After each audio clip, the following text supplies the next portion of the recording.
Dan kata-kata tadi yang jangan main di kelas, jangan lari-lari. Nah itu nanti kalimat itu diubah menjadi kalimat yang lebih baik. Nanti jangan nulis, tidak boleh nulis jangan bermain di kelas tapi tulisannya nanti tertiban ya, atau jalan pelan-pelan ya. Jadi nanti tidak ditulis jangan lari-lari, jangan, tapi jalan pelan-pelan. Bisa pahami? Bisa juga?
Sudah?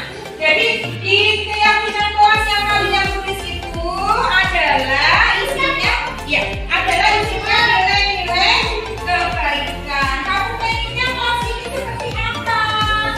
Ya, kalian pengennya gurunya seperti apa? Pengennya gurunya seperti apa? Baik, iya. Terus pengennya teman-teman bagaimana? Senang, baik, iya. Bertanggung jawab. Apa ini isinya? Datang tepat waktu, iya. Tidak boleh nyontek. Ini apa? Oh, datang tepat waktu. Mau kita isi.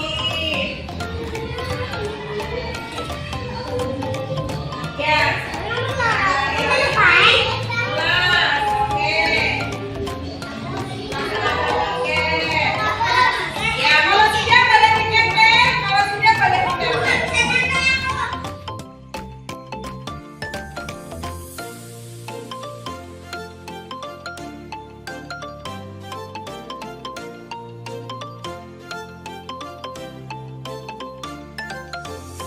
Kalau yang sama tadi datang tepat waktu, kamu apa?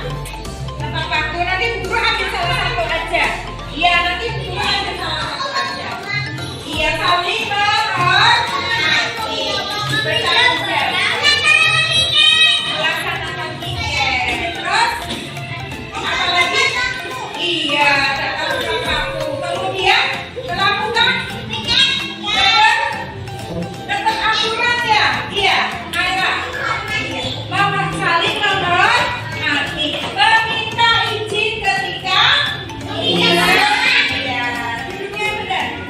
Oke, jadi itu adalah keyakinan kelas yang sudah kalian buat. Nah, keyakinan kelas yang sudah dibuat nanti dilaksanakan. Jadi apabila dari kalian ada yang melanggar atau lupa tidak melaksanakan, Bu Guru nanti akan mengingatkan, ya, mengingatkan tentang keyakinan kelas yang tidak kalian patuhi.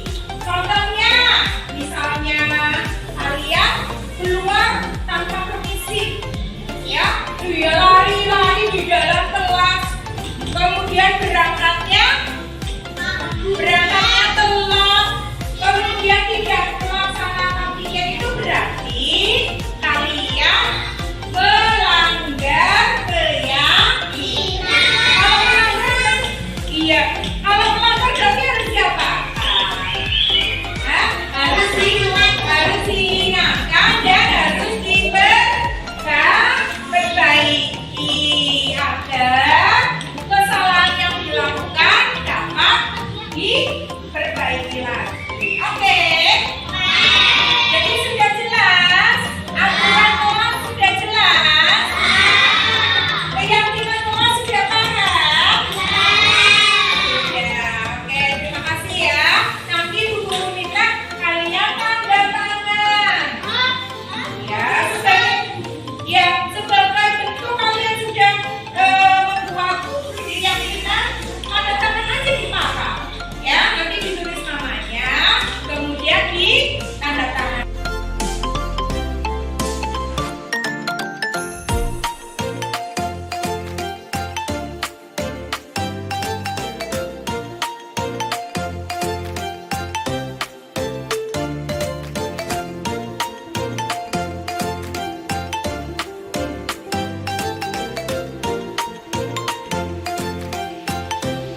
penyampaian budaya positif di PPT 02. Sholawat serta salam kita dengan haturkan kepada cucu kita Nabi Muhammad Sallallahu Alaihi Wasallam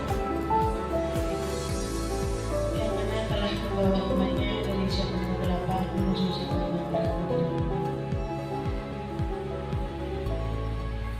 Langsung saja saya akan membuka acara pada siang hari ini dengan bacaan basmalah. Bismillahirrahmanirrahim. Semoga dengan bacaan basmalah tadi akan memperlancar acara pada siang hari ini. Untuk acara yang selanjutnya menyanyikan lagu Indonesia Raya. Kepada Ibu Yuli Hastuti dipersilakan untuk memimpin dan untuk Dewan Guru dipersilakan untuk berdiri.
Untuk acara selanjutnya sambutan. Sambutan yang pertama, sambutan atas nama Kepala SDNP PPK 2 yang pada kesempatan hari ini akan disampaikan oleh Bapak Yuliar Sakoco SPD FTD. Pada beliau dipersilakan.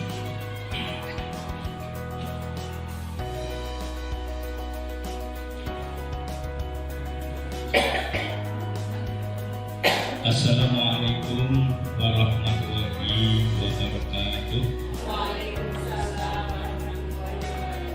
Alhamdulillahirabbil alamin wassalatu wassalamu ala asrofil anbiya'i wal mursalin sayyidina wa maulana Muhammadin wa ala alihi wa sahbihi ajmain, amma ba'du. Yang saya hormati Bapak dan Ibu guru hebat SD Negeri PPK 2, khususon guru penggerak Ibu Murniasi SPDI. Pertama, marilah kita panjatkan rasa syukur kita kehadirat Allah Subhanahu wa Ta'ala. Alhamdulillah, di pagi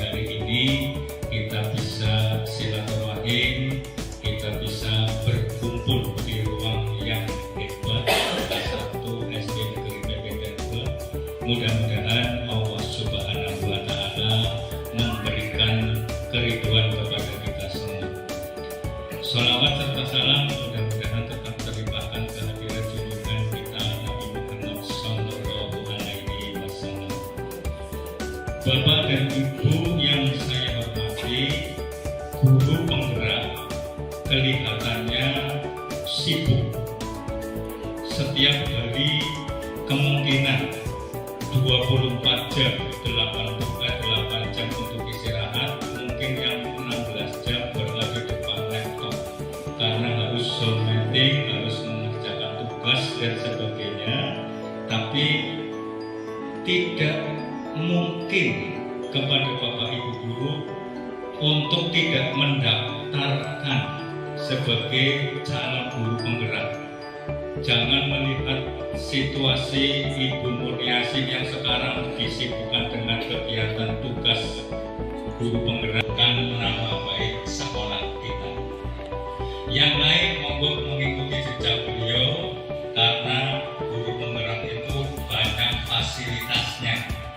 Nanti mungkin setelah lulus 2 tahun ke depan langsung diangkat menjadi pengawas sekolah atau langsung diangkat menjadi kepala sekolah, sehingga tidak usah repot-repot mendaftarkan calon kepala sekolah, calon pengawas, tetapi sudah otomatis nanti akan dilantik sebagai kepala sekolah maupun pengawas. Beda zaman dulu. Kalau sekarang kepala sekolah maupun pengawas langsung diambil dari guru penggerak, sehingga Bapak Ibu guru yang masih muda tidak usah melihat kesibukannya, sudah mendekati masa-masa pensiun. Berikutnya, hari ini Bu Murniasi akan menyampaikan yang berkaitan dengan budaya positif di sekolah, khususnya di SDPPTN 2. Budaya positif itu banyak, barangkali berkaitan dengan karakter siswa kita supaya lebih bagus daripada bulan atau hari-hari kemarin. Diharapkan dengan adanya budaya positif di SD Negeri PPTN 2, ke depan siswa sudah mulai meningkat baik karakternya maupun kebudayaan yang ada di dunia pendidikan, khususnya di SD PPTN 2. Hari ini, bulan ini, mungkin Bapak Ibu disibukkan dengan kegiatan penilaian kinerja guru, tetapi tidak mengurangi antusias untuk mengikuti penyampaian guru penggerak yang berkaitan dengan budaya positif. Kita dukung, mudah-mudahan kegiatan ini bisa berjalan lancar, kemudian disampaikan kepada pendamping di SDPPT 2 tetap melaksanakan kegiatan penyampaian budaya positif. Kalau kemarin penyampaian visi misi di SDPPT 2, mudah-mudahan laporan ini akan ditanggapi oleh pendamping, oleh Bu Dewi Puspitasari dengan hasil yang cukup bagus. Itu saja barangkali materi penyampaian yang akan disampaikan oleh Bu Murniasi terlalu banyak, mungkin membutuhkan waktu yang lama ya. Barangkali Bapak Ibu yang berkepentingan untuk keluar sebentar, monggo. Yang mau ke belakang, monggo, jangan ditahan. Kalau ditahan nanti malah menjadi sakit ya. Gitu. Misalkan Pak Wede mendaki ke belakang ya, tidak usah segan-segan ke belakang. Itu saja kurang lebihnya, mohon maaf yang sebesar-besarnya. Akhir kalam, wabillahi taufiq wal hidayah. Assalamualaikum warahmatullahi wabarakatuh.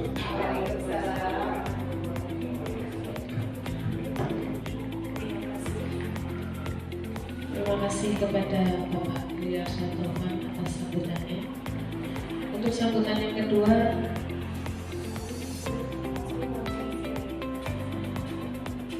untuk sambutan yang kedua dilanjutkan dengan acara inti yang akan dipaparkan oleh Ibu Murniasi SPT kepada Ibu Murniasi Dipasang.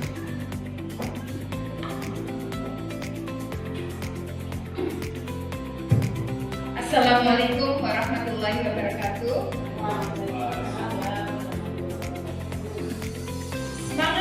dan Ibu, Assalamualaikum warahmatullahi wabarakatuh. Waalaikumsalam warahmatullahi wabarakatuh. Terima kasih. Mohon izin Bapak Kepala Sekolah untuk saya menyampaikan budaya positif di lingkungan sekolah SD Negeri PPDAN 1. Bismillahirrahmanirrahim. SD Negeri PPDAN 2. SD Negeri PPDAN 2 Kabupaten Tegal. Terima kasih atas kehadiran Bapak dan Ibu, teman sejawat yang sangat saya banggakan, kepada Bapak Kepala Sekolah yang terhormat. Terima kasih sekali atas izin waktu dan tempatnya kepada saya untuk memaparkan budaya positif di sekolah ini. Semoga hari ini Allah Subhanahu wa Ta'ala memberikan rahmat dan hidayahnya kepada kita sehingga pelaksanaan kegiatan ini bisa berjalan dengan baik. Salawat serta salam semoga selalu berlimpah kepada junjungan kita Nabi Allah Muhammad Sallallahu Alaihi Wasallam. Bapak dan Ibu yang saya hormati, sebelum acara kita berlanjut, saya mau memberikan pemanasan dulu kepada Bu Yuli untuk bisa memimpin pemanasan yang akan saya bikin ya Bu ya. Yuk Bu Yuli yang suaranya aduhai sekali.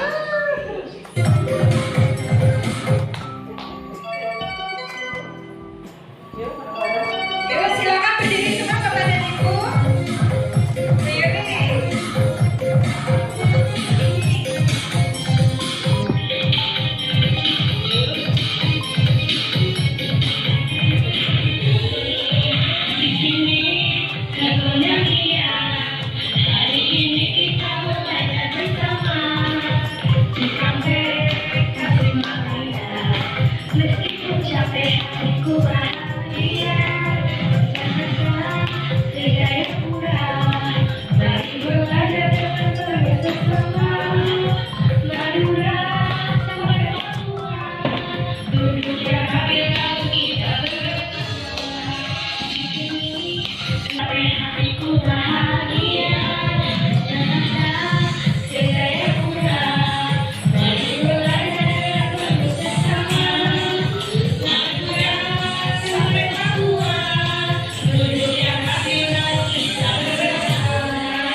Guru itu mempunyai 5 kontrol untuk murid-muridnya, dan itu bisa jadi positif, bisa juga negatif untuk bisa diterima di jiwanya anak-anak.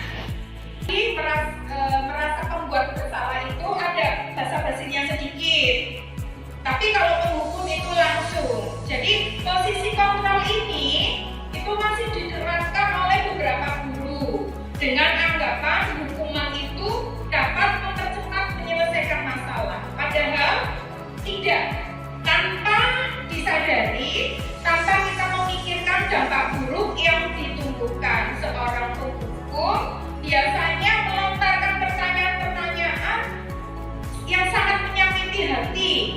Kemudian tadi ditunjukkan langsung dengan gestur tubuhnya, dengan berkata tinggal, dengan langsung ini apa namanya Bu Yuli?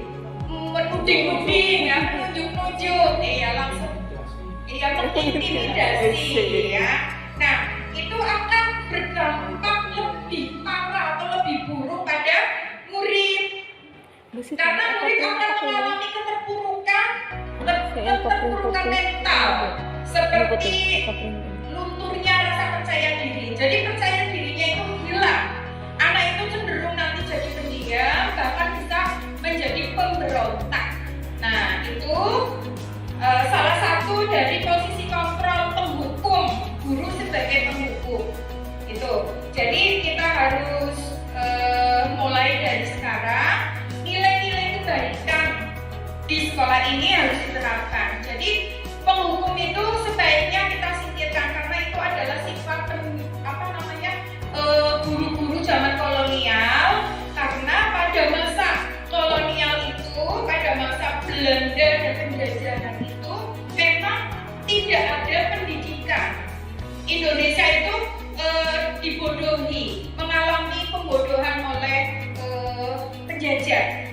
sehingga yang sekolah itu hanya orang-orang tertentu, dan orang-orang yang sekolah itu juga akan dimanfaatkan kembali oleh penjajah, sehingga segala sesuatu yang diberikan oleh penjajah oleh sekolahan tersebut juga berdampaknya untuk kebaikan para penjajah tersebut, sehingga output atau input yang didapatkan dari para pendidik, para orang-orang yang sekolah itu juga berbeda, outputnya berbeda, keluarnya berbeda, karena pada masa itu semuanya itu masih di dalam penjajahan. Nah, kalau sekarang Indonesia sudah merdeka, maka kita wajib untuk memerdekakan anak-anak kita. Nah, sebagai guru kita harus bisa menjadi among bagi anak-anak, bisa memerdekakan manusia, memanusiakan murid di sekolahan ini. Jadi semua perilaku anak itu sebenarnya tergantung dari pendidikan, baik di rumah maupun di sekolah. Jadi kita tidak boleh menyalahkan anak, karena anak itu ibaratnya kertas putih. Itu seperti itu. Jadi sebagai guru, dari posisi kontrol sebagai penghukum ini, semoga di sekolahan SD Negeri PP Candung 2 ini dihilangkan. Tidak ada guru sebagai penghukum. Itu seperti itu. Kemudian tadi yang kedua adalah pembuat rasa bersalah. Ini lebih mending Bu, padahal ini sama seperti penghukum, cuma lebih halus, tidak berkacak pinggang atau tidak menunjuk-nunjuk. Kalau pembuat rasa bersalah ini hanya gesturnya lebih lembut, lebih kepada anak, seolah-olah anak itu guru itu ngerangkul ke anak, padahal dari kata-katanya yang masih mengintimidasi kepada anak itu. Jadi posisi kontrol ini guru akan berkata lebih lembut, kemudian akan menciptakan heningan yang membuat orang lain justru akan tidak nyaman dan akan merasa bersalah.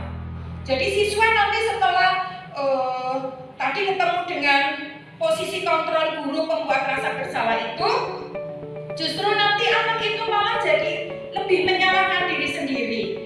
Di depan guru itu iya, gitu, baik Pak, tetapi setelah duduk, setelah sampai di tempat duduknya, dia akan meluapkan rasa amarahnya, mungkin dengan menulis coret-coret, atau bisa jadi menjadi pendendam.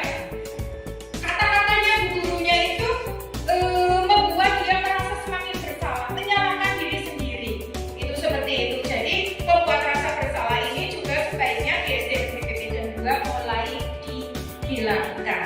Itu ya Bu. Jadi kita harus sesuai dengan yang diajarkan oleh Ki Hajar Dewantara, bahwa seorang guru itu ibaratnya sebagai petani.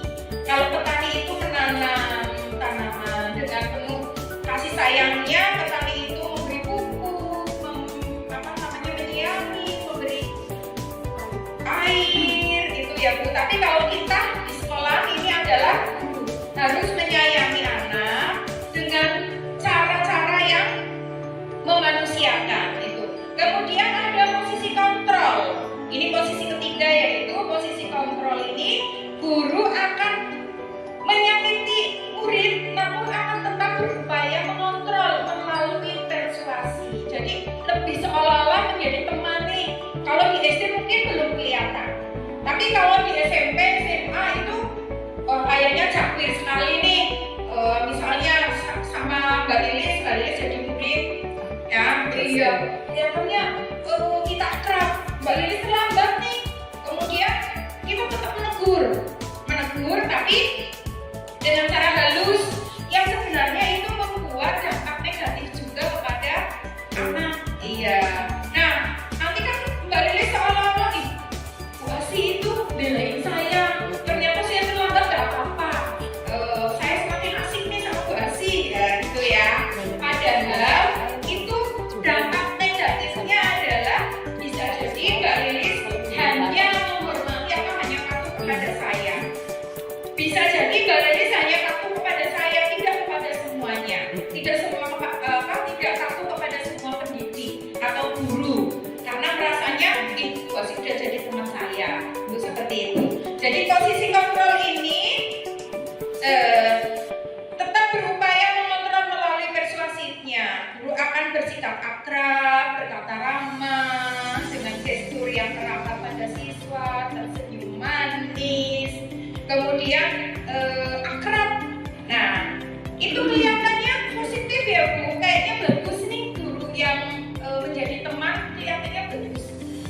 tapi ternyata ada juga dampak negatifnya, yaitu tadi guru hanya akan mendengarkan kepada siswa akan mendengarkan kepada guru yang merasa akrab, yang merasa menjadi teman.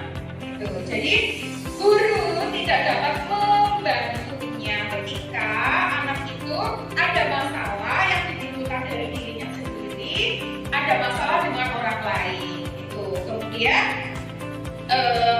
murid juga nanti hanya patuh, hanya berlaku untuk seorang guru itu yang menjadi teman. Tidak semua akan patuh, tidak semua patuh kepada gurunya. Itu adalah dampak tidak baiknya ketika posisi kontrol guru ini menjadi teman. Nah, kemudian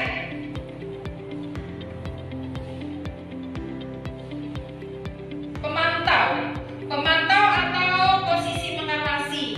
Ketika mengawasi, biasanya kalau selama pagi guru yang tiket yang berada di depan gerbang itu mengawasi anak-anak, kemudian guru bertanggung jawab atas perilaku murid-muridnya, murid-murid yang diawasi. Nah, posisi pemantau ini berdasarkan peraturan-peraturan dan konsekuensi dengan menggunakan sanksi. Nah, ini masih penting Bu daripada guru yang mempunyai posisi kontrol sebagai penghitung atau sebagai rasa bersalah atau sebagai pemenang. Nah, ini masih penting guru sebagai pemantau atau posisi mengawasi. Tapi dengan kebaikannya ini juga ada dampak negatif, masih ada dampak tidak baiknya untuk siswa. Nah, seperti yang di depan ya Bu, ini guru sebagai pemantau atau pengawas. Nah, ada konsekuensinya dengan menggunakan sanksi. Guru dapat memisahkan hubungan pribadi dan hubungan antara guru dan siswanya. Seorang pemantau sangat mengandalkan perhitungan atau catatan melalui data yang digunakan sebagai bukti atas perilaku seseorang akibat dari posisi kontrol ini. Murid akan memahami sanksi yang harus dijatuhkan karena tidak melanggar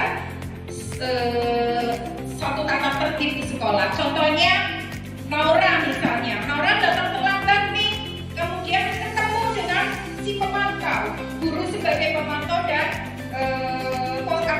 posisi pengawas.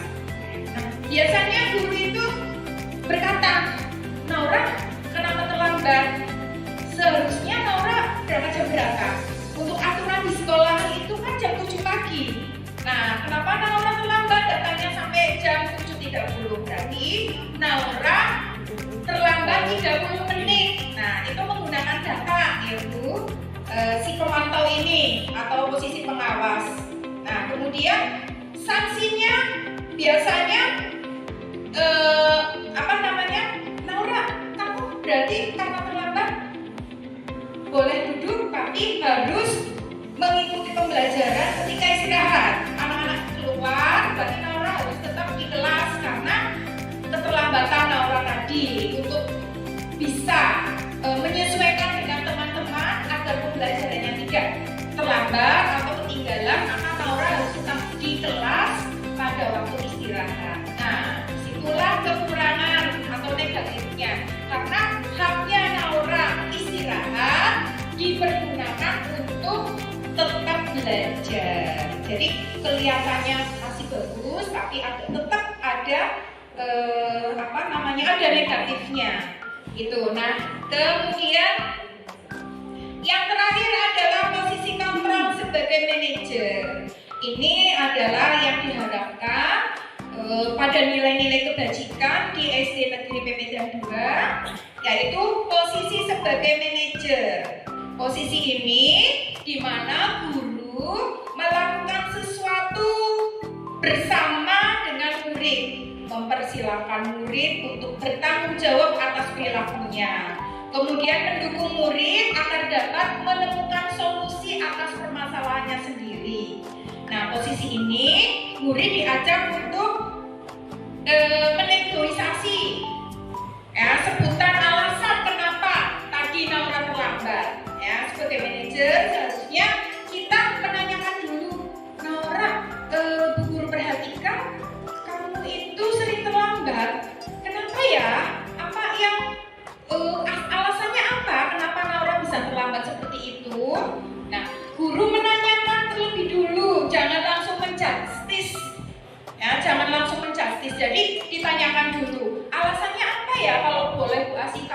boleh Bu Asi tahu alasannya apa kenapa Naura terlambat. Pasti anak datang ke sekolah terlambat itu ada alasannya. Baik alasan parent ataupun alasan apa, mesti ada alasannya. Baik alasan yang dibuat sendiri ataupun dibuat-buat. Nah, seperti kasus kemarin yang terjadi di kelas 1. Ternyata anak itu Ataya terlambat. Setelah saya tanyakan, kalau boleh tahu kenapa Ataya terlambat ya? Nah, ternyata Ataya terlambat karena main game, Bu. Ada sepupu Ataya yang datang dari Jakarta, kemudian ngajakin Ataya main game, Bu, sampai larut malam, sehingga Ataya mengganggunya kesiangan dan datang terlambat ke sekolah. Nah, itu kan berarti ada alasannya kenapa anak itu bisa datang terlambat. Nah, sebagai manajer, sebagai guru yang mempunyai posisi kontrol sebagai manajer, harus menanyakan, kemudian meyakinkan. Menurut Ataya, keyakinan kelas yang sudah disepakati apa sih yang dilanggar? Anak-anak kan sudah tahu, Bu, karena sudah membuat keyakinan kelas. Itu diantaranya adalah disiplin. Pasti anak tahu, karena sudah ada keyakinan kelas yang dibuat. Iya, Bu Guru, Ataya melanggar kedisiplinan. Nah, berarti dia sadar, anak itu sadar kalau datang terlambat berarti sudah melanggar keyakinan kelas atau aturan yang ada di sekolah. Nah, setelah guru tahu anak itu salah, jangan langsung dimarahi, ya Bu. Nah, tetapi kita tetap harus menanyakan kembali. Menurut Ataya, keyakinan apa sih yang dilanggar? Tadi bisa menjawab Atayanya melanggar kedisiplinan. Oke, karena Ataya sudah melanggar kedisiplinan, apakah Ataya bisa memperbaiki kesalahan yang Ataya buat? Karena tidak semua manusia itu benar. Kadang-kadang manusia itu mempunyai kesalahan. Nah, digali dulu, Bu, agar anak itu sadar bahwa kesalahan yang dibuat itu harus diperbaiki dan tidak diulangi. Itu adalah posisi manajer. Jadi tidak langsung menjudge anak itu salah, harus melalui tahapan-tahapan. Itu diantaranya.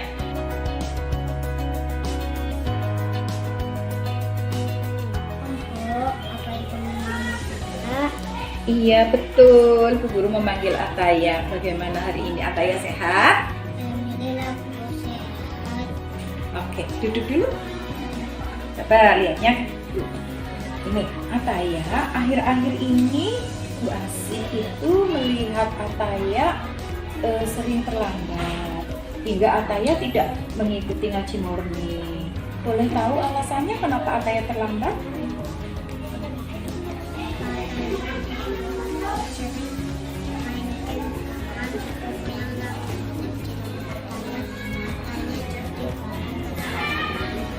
Oke, tahun kesiangan. Jadi alasannya Ataya berangkat siang karena bangunnya telat karena ada teman sepupu yang sedang menginap di rumahnya Ataya. Terus Ataya main game sampai larut malam. Menurut Ataya itu perbuatan terlambat itu perbuatan benar apa salah? Salah. Iya, Ataya, perbuatan salah. Semua orang itu sebenarnya juga pernah berbuat salah. Tapi yang terpenting adalah kita bisa memperbaiki kesalahan kita. Dan Ataya mau memperbaiki kesalahan Ataya. Nah, kalau mau memperbaiki kesalahan Ataya, kira-kira yang akan dilakukan Ataya apa? Biar Ataya tidak salah lagi. Oke, disiplin, berangkat lebih, tidak sampai. Oh iya, tidak boleh main game lagi sampai larut malam ya, biar Ataya datangnya tidak terlambat lagi ya. Oke. Menurut Ataya, keyakinan kelas apa sih yang belum Ataya lakukan? Dengan terlambat berarti Ataya tidak melakukan apa?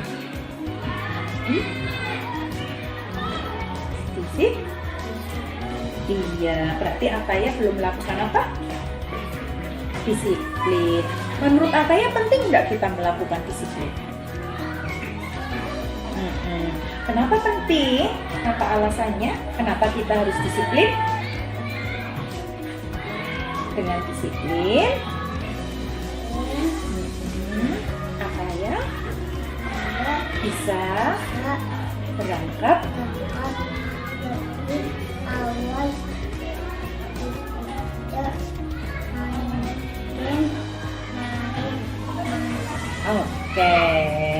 Oke ya, karena Ataya sudah menyadari kesalahan Ataya, maka untuk selanjutnya keyakinan kelas disiplin harus Ataya terapkan ya, dengan cara tadi ya yang sudah Ataya bilang ke Bu Guru ya. Kalau seperti itu nanti boleh Bu Guru panggil orang tuanya Ataya?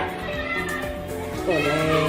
Nanti Bu Guru akan memanggil orang tuanya Ataya, akan berdiskusi biar Ataya tidak berangkat lambat lagi, biar bisa mengingatkan Ataya untuk tidur lebih awal, terus tidak apa lagi. Oke, itu ya. Jadi nanti Bu Guru panggil mamanya Ataya ya, untuk bisa mengingatkan Ataya. Oke. Kalau seperti itu, masalah ini sudah selesai dan Ataya mau memperbaiki kesalahannya. Iya, berjanji sama Bu Guru. Oke, kalau begitu boleh Ataya ke kelas lagi ya.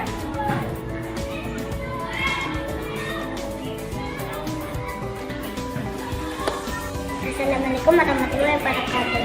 Nama saya Ataya. Saya murid kelas 1 SD Negeri PPDN 2. Saya di sini merasa senang sudah diajak berdiskusi dengan guru saya. Saya belajar berdisiplin, bangun pagi agar tidak terlambat datang ke sekolah sesuai dengan keyakinan kelas yang sudah disepakati. Terima kasih. Assalamualaikum warahmatullahi wabarakatuh.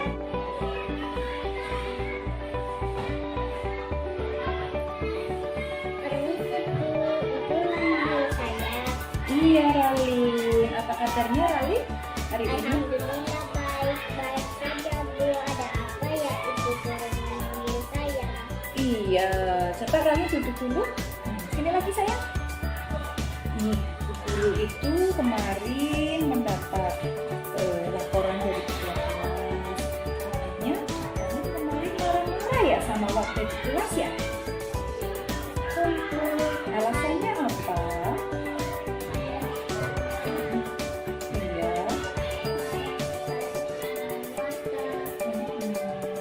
Kalau boleh tahu kenapa Ralin sampai marah ya sama Wardah ya?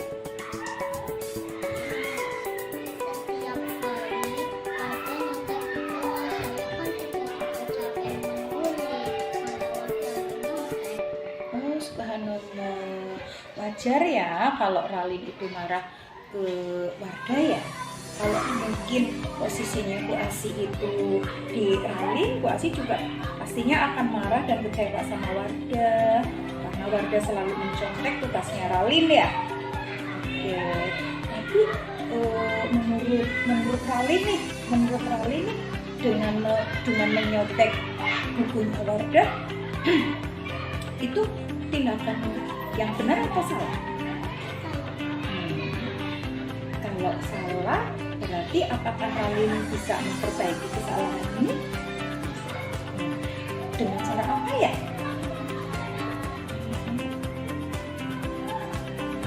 Oh, betul, memaafkan Wardah. Kemudian saling apa lagi? Menurut keyakinan kelas yang sudah dibuat, Ralin berarti harus apa? Oke, menghormati teman. Kemudian harus lebih sabar lagi. Betul sekali ya yang sudah dilakukan Ralin. Ralin sudah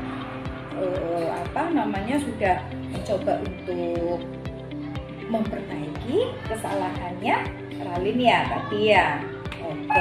Menurut Ralin, seandainya Ralin kan sudah mengerti keyakinan kelas ya.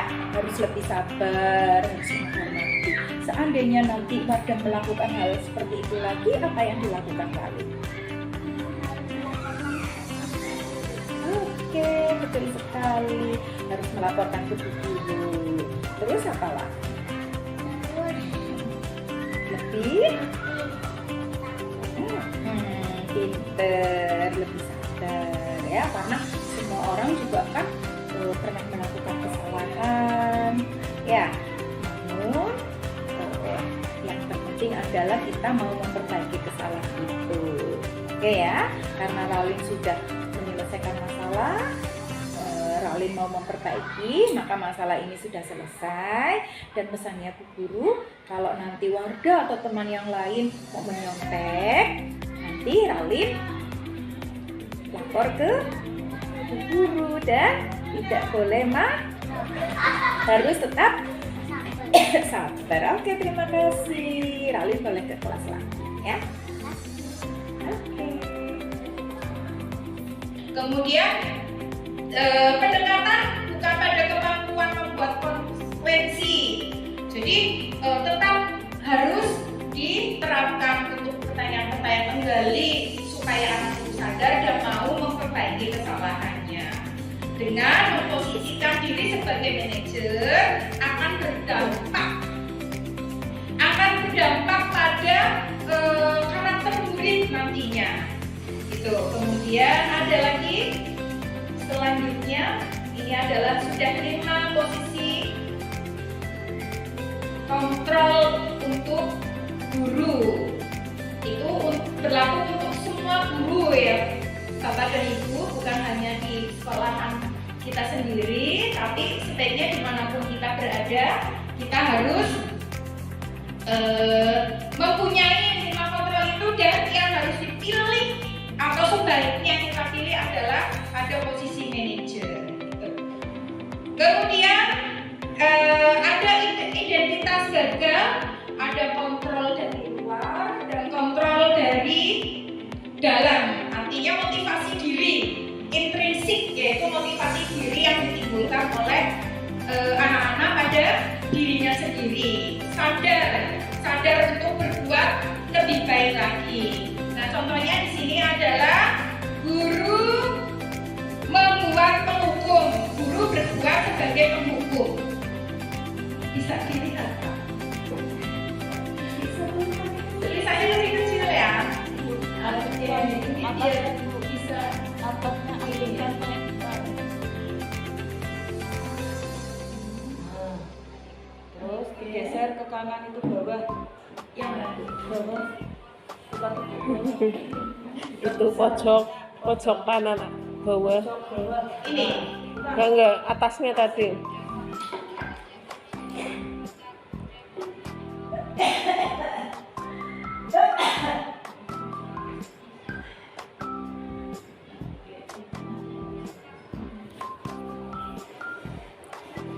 Ya.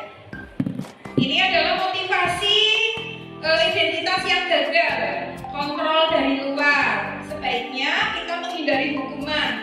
Guru berbuat menghukum.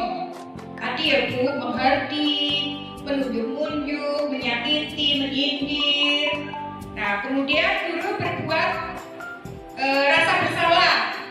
Terlalu banyak berceramah, mengatakan seharusnya kamu sudah membuat ibu kecewa nih. Nah, itu contoh dari rasa penghukum, sehingga dengan kata-katanya bu gurunya, kamu itu sudah membuat ibu kecewa. Bu guru gak enak kok sama bapak kepala sekolah. Nah, akhirnya anak itu merasa bersalah dan akan menyakiti diri sendiri karena telah berbuat kesalahan. Itu jadi membekas di hatinya. Nah, kemudian ada lagi guru sebagai teman membuat alasan-alasan untuk muridnya. Kemudian guru menjadi pemantau, menghitung dan mengukur. Seharusnya kamu berangkat pukul 7. Kenapa kamu datang terlambat pukul 7.30? Itu sudah menggunakan data. Nah, ketika yang sebagai manajer mesti mengajukan pertanyaan.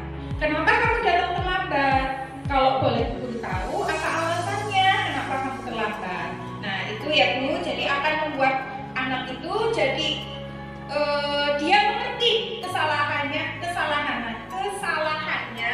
kemudian mau untuk memperbaiki dirinya tanpa ada rasa bekas luka di hatinya. Itu. Kemudian itu adalah contoh-contohnya.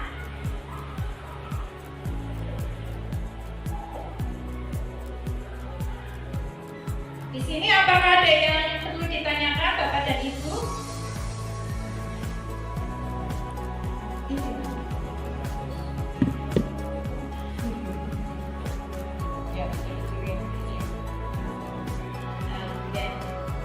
Ini posisi buku balikan. Ini coba Bapak dan Ibu barangkali ada yang perlu ditanyakan. Kami persilakan. Nah, menurut Bapak dan Ibu, posisi kita selama ini sebagai apa?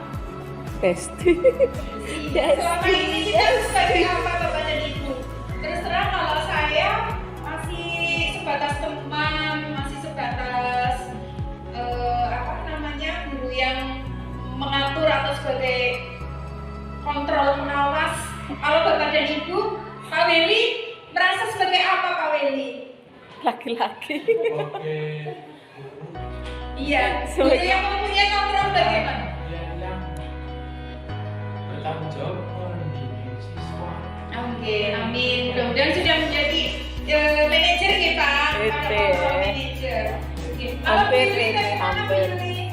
Besti ya, besti ya, besti, besti. Jadi besti. Kalau diterapkan ke siswa belum Ah, iya. ya. Kadang anak misalnya terlambat, kadang-kadang kayak Ruki sering terlambat. Ditanya alasannya nanti bangun kesiangan. Setiap kali terlambat bangun kesiangan. Terus ditegur supaya kamu lihat itu kesepakatan sama kita. Ada 1 minggu 2 kali sudah dibina tetap seperti itu. Sebaiknya nanti memanggil orang tua ya Bu. Orang tuanya dipanggil ke sekolahan, kemudian kita ajak kerjasama bagaimana caranya agar si anak tersebut tidak terlambat lagi. Mesti kan tahu alasannya ya Bu. Alasannya kenapa terlambat kan ada alasannya. Sudah ditanyakan ya Bu. Iya. Nanti berarti mungkin tugasnya adalah memanggil orang tua. Oke. Kalau Ibu Lina, iya. Desti, kalau Lina.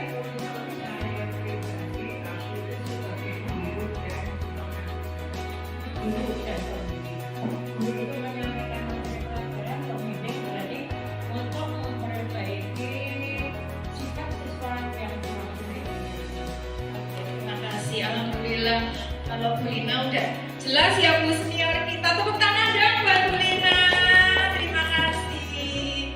Nah, posisi kita selama ini kita bisa mengukur dari hatinya kita masing-masing ya Bu. Mudah-mudahan semuanya bisa menjadi seorang yang mempunyai kontrol positif sebagai manajer. Nah, di sini ada disiplin positif melalui segitiga restitusi di sekolah. Apa pula sih itu restitusi anak-anak? Nah, nih restitusi adalah merupakan proses untuk menciptakan kondisi bagi murid untuk bisa memperbaiki kesalahan mereka, sehingga mereka bisa kembali pada kelompok mereka dengan karakter yang lebih berubah. Tadi ya Bu yang sudah dikatakan saya dari posisi kontrol guru sebagai 5 posisi kontrol sebagai guru ya Bu yang sudah tadi dipaparkan. Nah sekarang definisinya untuk menyelesaikan masalah yang terjadi pada siswa kita, yaitu dengan cara segitiga restitusi. Oke.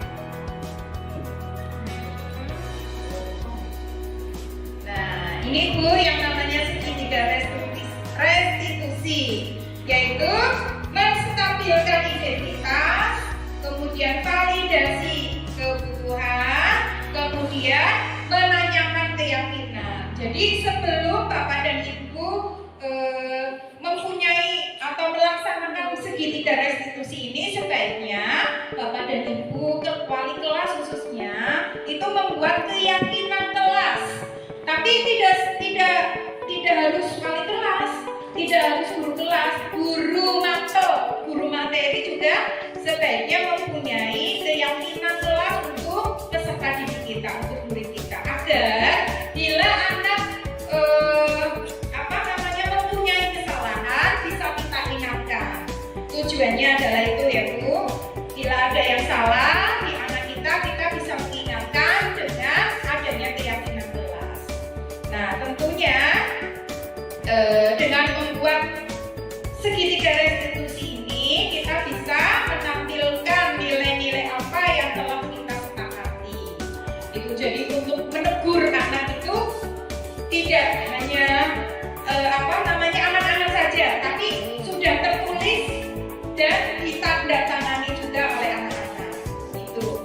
Nah, kamu tentu punya alasan mengapa melakukan itu. Jadi ditanyakan alasannya. Kemudian ada cara lain yang lebih efektif untuk mendapatkan apa yang kamu butuhkan. Ini bila ada anak yang misalnya di kelas jajan, di kelas makan, kemudian kita tegur. Nah, dengan adanya keyakinan kelas ini, kita menegurnya juga sudah sesuai dengan keyakinan kelas yang dibuat. Oke, kemudian menstabilkan identitas. Untuk membuat anak yang merasa gagal karena berbuat salah menjadi positif terhadap dirinya. Anak yang tadi berbuat salah, lari-lari di kelas, kemudian makan di kelas, kemudian bertengkar di kelas. Nah, itu kita menstabilkan identitasnya terlebih dulu dengan cara, kenapa sih anak itu berbuat salah? Nah, berbuat salah itu adalah hal yang manusiawi karena tidak ada manusia yang sempurna. Tuh, kemudian itu alasannya guru ya Bu. Tuh, kemudian tidak ada manusia yang sempurna, Nak. Semuanya manusia itu pernah berbuat salah. Nah, itu adalah biasanya untuk menstabilkan identitas, guru selalu bilang seperti itu. Kemudian Ibu juga pernah berbuat salah seperti kamu. Seandainya Bu Guru ada di posisi kamu, Bu Guru juga akan merasa kecewa. Nah, itu seperti itu. Kemudian Bapak dan Ibu juga tidak tertarik untuk mencari tahu siapa yang benar, siapa yang salah. Bapak lebih tertarik untuk menyelesaikan masalah. Ini biasanya kalau ada di kelas itu ada anak yang bertengkar. Kemudian kalau kamu menyalahkan dirimu sendiri terus-menerus, apakah kamu bersikap baik pada dirimu sendiri? Nah, itu biasanya anak yang itu ya Bu, kemarin biaya apa ya biaya yang di pikirannya apa namanya? Yang kemarin biaya otaknya itu yang merasa NPD. apa namanya? NPD. NPD. Iya. Apa itu biaya? Narsistik disorder personal. Itu bisa dijelaskan? Ya, sekilas aja. Biasanya yang mengalami hal tersebut itu anak-anak yang bagaimana? Biasanya ingin menang sendiri, maunya paling unggul sendiri, tidak mau dikalahkan sama orang lain, merasa dirinya paling pintar, paling hebat. Oh iya, terima kasih. Tepuk tangan buat Mbak Yaya. Oh iya, saya itu biasanya anak-anak yang mengalami hal seperti itu ya Bu, lebih condong dia menjadi penguasa pada kelasnya. Kemudian validasi kebutuhan. Nah, membuat murid mengenali kebutuhan dasar yang diinginkan. Dipenuhinya kebutuhan dasar ketika melakukan kesalahan itu. Nah, pada dasarnya tindakan sosial tujuannya adalah memenuhi kebutuhan dasar. Apa sih itu penguasaan kebutuhan dasar? Penguasaan, kebebasan, kasih sayang. bertahan hidup. Nah, anak-anak kita juga mempunyai kebutuhan dasar, Bu. Bukan hanya orang tua ya, Bu, yang butuh beras, butuh kopi, butuh tempat tinggal. Anak juga mempunyai kebutuhan dasar. Nah, tadi anak yang mempunyai penguasaan yang sok dirinya di kelas itu selalu ingin jadi pemimpin, tidak mau tahu, tidak mau mengerti keadaan teman-temannya, hanya memikirkan dirinya sendiri. Itu biasanya anak yang mempunyai sifat tadi yang seperti Bu Dea katakan, seolah ingin menguasai dia sebagai penguasa, jadi penguasa di kelasnya. Itu adalah kebutuhan juga. Nah, bagaimana caranya kita sebagai guru untuk bisa memperbaiki sifat dasar anak yang suka dan yang penguasa. Nah, kemudian anak yang butuh kebebasan, biasanya anak yang tertekan yang hidup di rumahnya itu tergolong anak yang yang bapak ibunya biasanya kerja, kemudian anak itu tidak boleh kemana-mana. Namanya apa, Pak? Kalau biasanya di spray ya, anak tidak boleh keluar, anak tidak boleh main. Maka ketika dia keluar tanpa ada pengawasan dari orang tua atau pengasuhnya, anak itu cenderung akan berbuat semaunya. Itu. Kemudian kebebasan tadi, kemudian kasih sayang. Ini adalah kebutuhan dasar semua anak adalah kasih sayang. Anak butuh kasih sayang. Kemudian ada rasa ingin diterima. Biasanya anak-anak yang pendiam, yang merasa kurang dari teman-temannya yang mempunyai kelebihan dalam berpikirnya, anaknya itu tersisih, anak itu minder. Nah, itu kadang timbul dari dirinya sendiri. Nah, maka dari itu bagaimana caranya kita sebagai guru untuk bisa membuat anak itu percaya diri dan bisa diterima oleh kelompoknya. Kemudian kesenangan dan bertahan hidup. Nah, di sini guru berkata, untuk mengatasi validasi kebutuhan, kamu bisa saja melakukan hal yang lebih buruk, tapi kamu tidak melakukannya kan? Nah, ini misalnya ada anak yang mau berbuat tidak baik atau berkelahi dengan temannya. Kemudian kamu pasti mempunyai alasan mengapa melakukannya. Nah, kata-kata yang baik seperti ini yang harus diutarakan atau dilakukan seorang guru kepada siswanya agar karakter pada diri anak itu timbul dengan positif. Kemudian yang terakhir adalah menanyakan keyakinan. Anak melihat kesalahannya dihubungkan dengan norma sosial dan nilai-nilai yang mendasari manusia untuk berinteraksi dengan orang lain. Menggunakan media lain, misalnya IT. Kita bikin kuisis. Jadi anak-anak tidak hanya pembelajarannya untuk asesmen, untuk penilaian tidak hanya formatif menggunakan kertas pilihan ganda yang menggunakan kertas, karena sekarang juga sedang dicanangkan untuk tidak banyak membuang sampah kertas. Nah, itu ya. Jadi sebaiknya kita pergi untuk berwisata, asesmennya dengan cara media atau IT. Jadi sudah masanya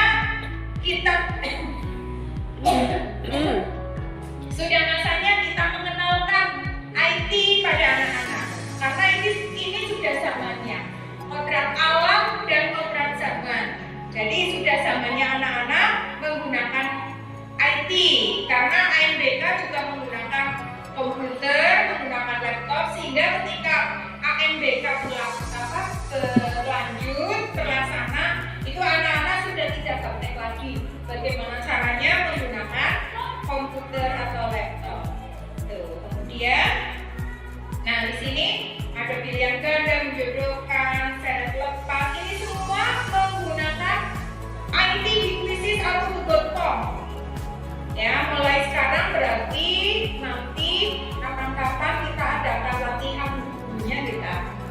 biar guru-gurunya bisa menggunakan asesmennya tidak melalui kertas, penilaian kertas, tapi sudah menggunakan media.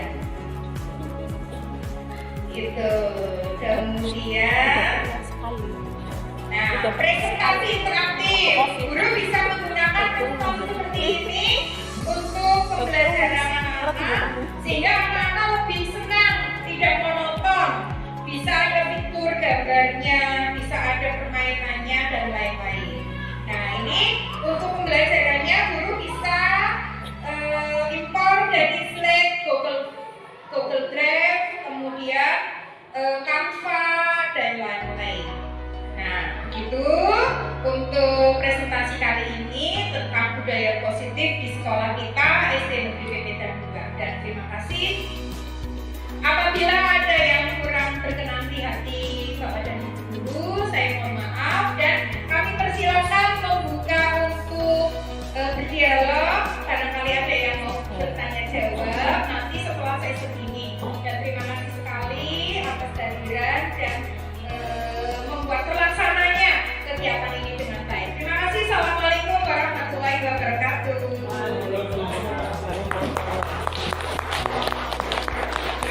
Terima kasih kepada Ibu Mokayasih telah memaparkan budaya positif di lingkungan SD Negeri PP dan 2.